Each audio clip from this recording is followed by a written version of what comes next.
Bonjour à tous et merci d'assister à cette présentation. Afin de réduire les émissions de CO2, l'usage de mobilité douce est de plus en plus encouragé. Dès lors, l'utilisation du vélo devrait davantage se développer dans les années à venir. Ainsi, les assureurs pourraient développer un produit d'assurance pour protéger les cyclistes lors de leurs déplacements. Dans cette optique, nous analysons les données d'accidents de vélo survenus entre 2005 et 2018. Nous avons étudié la répartition temporelle des sinistres en analysant le nombre et les gravités des accidents par mois, par jour et par heure entre 2005 et 2018. La majeure partie des accidents semblent avoir lieu en été ou en automne. Ces périodes affichent également des nombres plus élevés de blessés légers et de blessés hospitalisés, et ce, sur toute la période de l'étude. En nous ramenant à l'échelle hebdomadaire, nous remarquons un nombre d'accidents plus faible le week-end. Ceci peut s'expliquer par de nombreux déplacements liés au travail ou autres qui ont majoritairement lieu en semaine. Justement, en parlant de travail, nous observons que les accidents de vélo sont plus fréquents entre 16h et 19h, tranche horaire dans laquelle les gens rentrent habituellement du travail ou des promenades. Nous avons également étudié la répartition du nombre d'accidents par commune en faisant ressortir les gravités les plus fréquentes à chaque fois. La majeure partie des accidents ont lieu dans des grandes métropoles telles que Paris, Bordeaux, Toulouse ou Strasbourg. Il semblerait aussi que certaines communes soient plus exposées à certaines gravités que d'autres. Dans le cadre d'une éventuelle tarification d'un produit d'assurance vélo, la variable commune pourrait s'avérer très pertinente. Pour mieux comprendre les causes de ces accidents, nous nous intéressons désormais aux conditions de circulation et en particulier aux conditions atypiques. Sur le premier graphique, nous observons qu'une grande majorité des accidents, hors ceux en conditions normales, ont lieu la nuit avec un éclairage public allumé. Cependant, lorsqu'on se concentre sur les accidents mortels, on remarque que ces derniers ont lieu principalement pendant la nuit, sans éclairage public. Le second graphique nous renseigne sur le nombre d'accidents et leur gravité en fonction des conditions météorologiques, toujours hors conditions normales. Une écrasante majorité de ces accidents surviennent lors d'un épisode de pluie légère. Cela paraît cohérent dans la mesure où il s'agit d'une condition atmosphérique très fréquente en France. Enfin, nous constatons sur le dernier graphique, qui indique le nombre d'accidents et leur gravité en fonction de la situation de l'accident, en excluant la situation chaussée, que plus l'accident est grave, plus la proportion d'accidents survenus sur une piste cyclable est faible, et plus la proportion d'accidents survenus sur un accotement est élevée.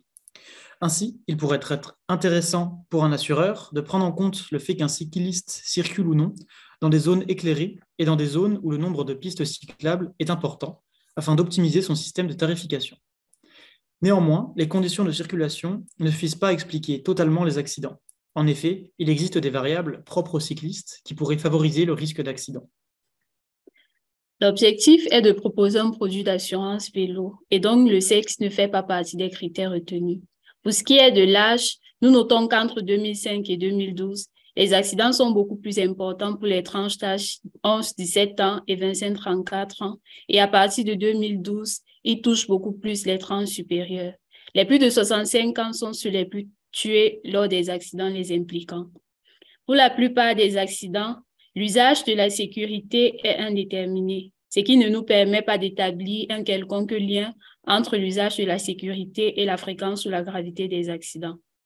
Ces accidents ont lieu en majorité en agglomération et concernent beaucoup plus ceux sortis pour des promenades ou pour aller au travail.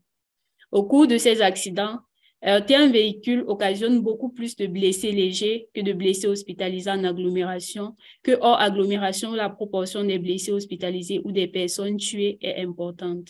Cela pourrait s'expliquer par la rareté des pistes cyclables hors agglomération, ce qui augmente la dangerosité de la circulation des vélos. Une telle situation pourrait motiver le développement des infrastructures pour la circulation des vélos, et c'est le cas de Paris où un plan vélo a été établi entre 2015 et 2020. Nous allons donc maintenant nous intéresser à l'impact sur l'accidentalité à Paris du plan vélo. Tout d'abord, nous constatons que la structure des accidents à Paris est relativement stable dans le temps. C'est notamment le cas des accidents graves sur la période de notre étude, si l'on nommait l'année 2018 pour laquelle les données étaient incomplètes. On peut également constater que la structure géographique des accidents a peu évolué et que ce sont généralement les arrondissements périphériques qui concentrent le plus d'accidents. En revanche, nous constatons une augmentation dans le temps des accidents faisant des blessés légers. Ainsi, sur le graphique de cumul, les escaliers correspondant au nombre d'accidents sont de taille similaire avant et après le plan vélo de 2015. Ces résultats sont toutefois à mettre en perspective avec la multiplication par 4 du nombre de cyclistes sur le Grand Paris entre 2001 et 2017. Ces derniers utilisent davantage leur vélo pour des motifs professionnels par rapport au reste de la France, ce qui en font des cibles de choix pour de potentiels assureurs. À travers notre analyse, nous sommes parvenus à identifier des facteurs qui aggravent le risque de subir un accident de vélo, que ce soit vis-à-vis de la fréquence ou bien de la gravité. Cette étude pourrait se poursuivre à travers une modélisation plus poussée. Nous espérons que cette présentation vous aura plu.